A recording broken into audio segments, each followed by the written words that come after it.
राजस्थान का इतिहास कई अमर प्रेम कथाओं से भरा हुआ है। पर आज चलिए एक ऐसी दास्तान के पन्ने पलटते हैं जो सिर्फ प्यार की नहीं बल्कि एक भयानक त्रासदी की सच्ची कहानी है। एक ऐसी कहानी जो आज भी सच कहूं तो लोगों की रूह कंपा देती है। ये किस्सा है महेंद्र और मोमल का।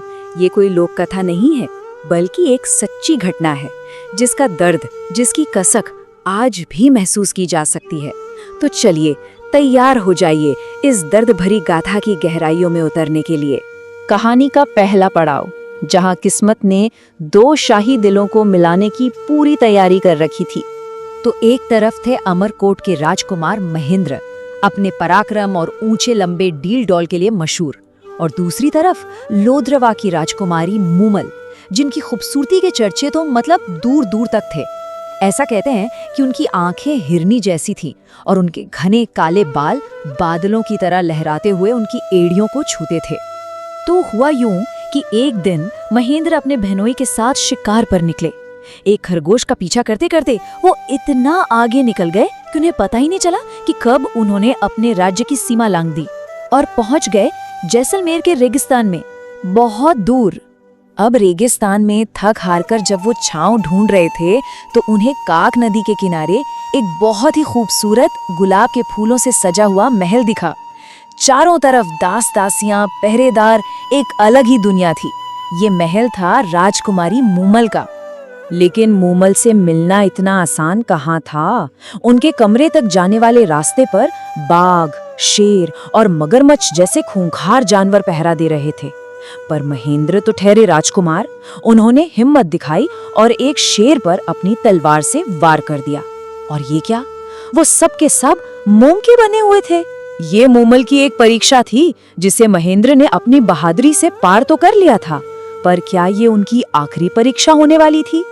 और यहीं से किस्सा एक ऐसा मोड़ लेता है जहां एक गहरा रिश्ता बनता है और एक ऐसा वादा किया जाता है जो सुनने में ही नामुमकिन सा लगता है। वो पहली मुलाकात, और दोनों एक दूसरे को अपना दिल दे बैठे। पूरी रात यूं ही बातों में गुजर गई। लेकिन महेंद्र के दिल में एक राज था कि वो पहले से शादीशुदा थे। उनकी कई रानियां थीं, और जब मूमल ने शादी की बात की तो महेंद्र ने मना कर दिया। पर एक दूसरे से दूर रहना भी तो मुमकिन नहीं था। तो महेंद्र ने मूमल से एक वादा किया। वादा ये था कि वो हर एक रात 100 मील का सफर तय करके उससे मिलने आएगा। इस नामुमकिन सफर को मुमकिन बनाने के लिए उसका साथी बना एक ऊंट। कोई ऐसा वैसा ऊंट नहीं, बिजली की रफ्तार वाला, जिसका नाम था चीतल। और यही चीतल था जो उसे रात के अंधेरे में लोद्रवा ले जाता और सूरज उगने से ठीक पहले वापस अमरकोट पहुंचा देता था। और कमाल की बात यह है कि महेंद्र ने अपना वादा निभाया। सोचिए जरा, पूरे 8 महीनों तक हर एक रात ये सिलसिला चलता रहा। 100 मील जाना, 100 मील आना, और अमरकोट के महल में किसी को कानो कान खबर तक नहीं हुई।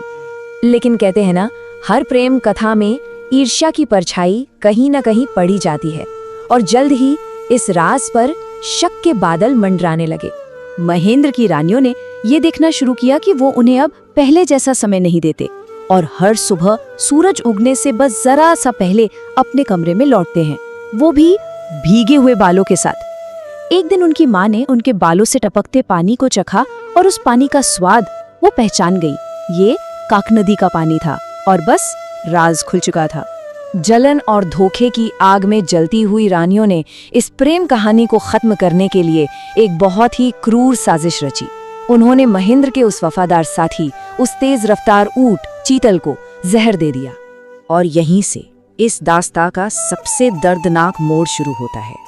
एक गलतफहमी जो सब कुछ तबाह कर देती है। उस रात लोद्रवा में मूमल बेताबी से महेंद्र का इंतजार कर रही थी। जब वो इंतजार करते करते उदास हो गई तो उसका मन बहलाने के लिए उसकी बहन सुमन ने मर्दाना कपड़े पहन लिए और दोनों बहनें हंसते खेलते एक दूसरे के पास ही सो गईं। उधर चीतल तो था नहीं। महेंद्र एक दूसरी ऊंटनी पर सवार हुए जो नटखट थी और रास्ता भटक गई। जब वो आधी रात के बाद मूमल के महल पहुंचे और उसके कमरे में गए तो उन्होंने जो देखा, उनके पैरों तले जमीन खिसक गई। उन्होंने देखा कि मूमल एक मर्द के साथ सो रही है। महेंद्र का दिल एक पल में टूट गया। धोखे के उस एहसास ने उन्हें जैसे अंधा कर दिया था। बिना एक भी शब्द कहे उन्होंने अपना चाबुक वहीं दरवाजे पर छोड़ दिया, मानो वो अपना दिल वहीं छोड़कर जा रहे हों और हमेशा के लिए वहां से लौट गए। और अब हम इस दास्तान के उस मोड़ पर हैं जहां प्यार और किस्मत की लड़ाई का अंतिम फैसला होता है। मूमल महीनों तक इंतजार करती रही। उस इंतजार की आग में उसकी खूबसूरती और उम्मीद दोनों जलकर राख होती गईं।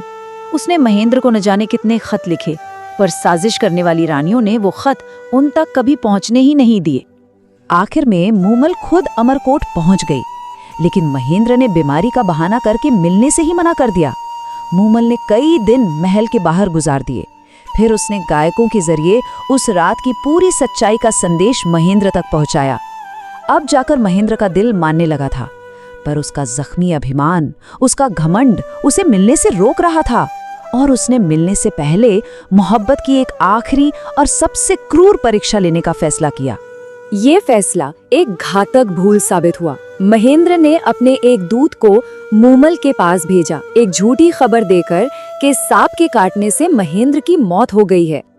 और बस इसके बाद जो हुआ, उसने इस कहानी को हमेशा के लिए इतिहास के पन्नों में अमर कर दिया।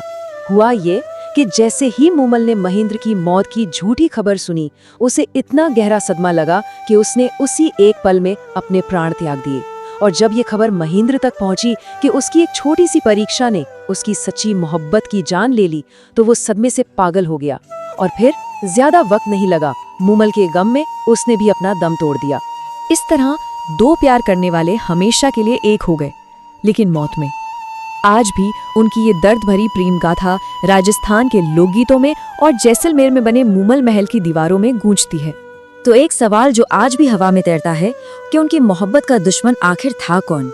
रानियों की जलन, किस्मत का क्रूर खेल, या फिर बस एक दर्दनाक गलत फहमी?